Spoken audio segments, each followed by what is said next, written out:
Friends. So recently मैंने एक new book पढ़ी है, the Glass Palace by Amitabh Ghosh. मुझे अमिताभ घोष के बारे में नहीं पता था, but I got to know about him because he was one of the contenders for the Nobel prize 2025 in literature. But इनको नहीं मिला, एक हंगरी के नॉवलिस्ट को मिला जिनका नाम प्रोनाउंस करना बहुत मुश्किल है, मैं इसलिए नहीं बताऊंगी। So Amitav Ghosh, if he would have got it, he would be the first one to get it after Rabindranath Tagore. But anyways, हमने फिर भी बुक तो पढ़ ली है, and it's an historical novel, and Amitav Ghosh is famous for his beautiful combinations of historical events and fiction. Boom. तो ये story जो है मुझे ऐसा लगा बहुत इंटरेस्टिंग है, simple but chaotic at the same time. And glass palace जो नाम है वो भी एक बहुत डीप मीनिंग रखता है।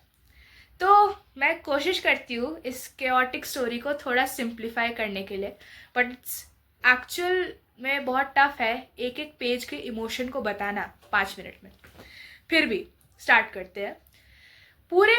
पूरी स्टोरी का जो प्लॉट है 3 जगहों पे है, India, Malaysia and present day Myanmar, जिसको पहले हम लोग बर्मा कहते थे, मतलब बर्मा कहलाता था, ठीक है। उसके बाद ये 3 एम्पायर्स की भी बात कर रहा है। पहले तो बर्मीज किंग एंड क्वीन, जिनके बारे में स्टार्टिंग ऑफ द स्टोरी में ही बात की हुई है। आफ्टरवर्ड्स ब्रिटिशर्स एंड जापानीज और वर्ल्ड वॉर 2 एक्सेट्रा। एंड ये 3 जनरेशन्स की भी बात कर रही है। कैसे कर रही है मैं बताती हूँ। तो राजकुमार एक इंडियन बॉय है, ही इज़ एन ऑर्फन जो कि रहता है बर्मा में। वो बहुत पुअर है and he is working in a small food stall. उसी टाइम पे ब्रिटिशर्स जो है अटैक कर देते हैं बर्मा पे। अब बर्मा में जो बर्मीज किंग एंड क्वीन है उनको जाना पड़ेगा एग्जाइल पे इंडिया। अब राजकुमार की बहुत पहले से एक दिमाग में थॉट था, क्यूरियोसिटी थी कि एक बार वो ग्लास पैलेस को ज़रूर देखे। वो गया भी पास में, एग्जाइल के लिए निकल ही रहे थे, एंड ही सॉ डॉली को देख लेता है। डॉली जो है एक बर्मीज सर्वेंट है जो कि स्पेशली बर्मीज क्वीन के लिए है, जिनको वो लेके जा रहे हैं अपने मतलब साथ इंडिया। वो भी इंडिया जा रही है।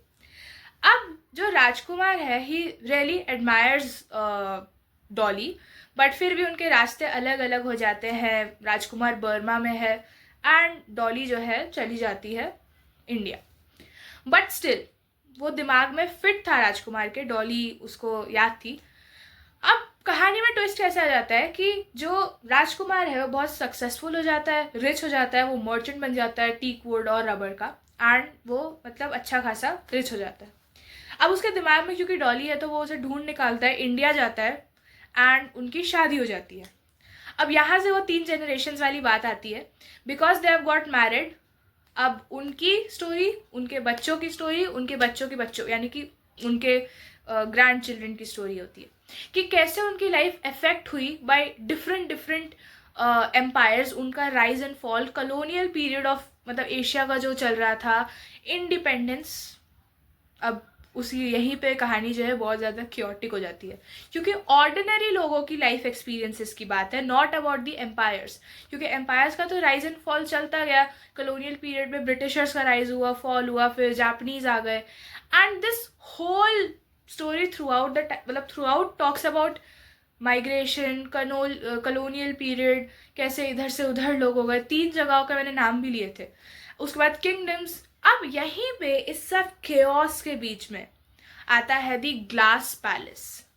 ग्लास पैलेस जो है एक बहुत सिग्निफिकेंट मैसेज देता है इन सब के बीच में।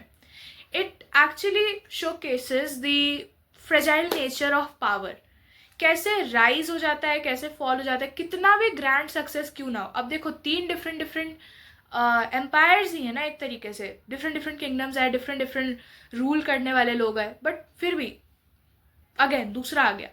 सबसे पहले बर्मीज किंग एंड क्वीन, वो अपनी लाइफ आराम से जी रहे थे, बट फिर उनको एग्जाइल पे भेज दिया गया, अपनी सभी लग्जरीज को छोड़ के वो इंडिया चले गए। Same way with the Britishers, वो उनका कॉलोनियल पीरियड में पूरा राजवाज चल रहा था, बट फिर जापानीज आ गए। अब इसी में जैसे ग्लास होता है, ग्लास कितना मतलब सुंदर होता है, स्पार्क करता है, शाइनी होता है, बट वो होता तो वीक है ना, उसको वो टूट जाता है। सेम वे पावर कितनी भी ग्रैंड क्यों ना हो, वो धीरे धीरे फेड हो जाती है। अब जो स्टोरी है ये एक तरीके से कैरेक्टर स्केच है, थीम है and start of the story है। ये एक्सपीरियंसेस जो है, क्योंकि इसमें बहुत सारे कैरेक्टर्स है तो हर किसी का एक्सपीरियंस बताना मुश्किल है, but in short it talks about the life of ordinary people, कैसे चेंजेस आए उनकी लाइफ में बाय डिफरेंट डिफरेंट एम्पायर्स। सो मैंने एक चैलेंज छोड़ दिया है साथ में बुक पढ़ने का।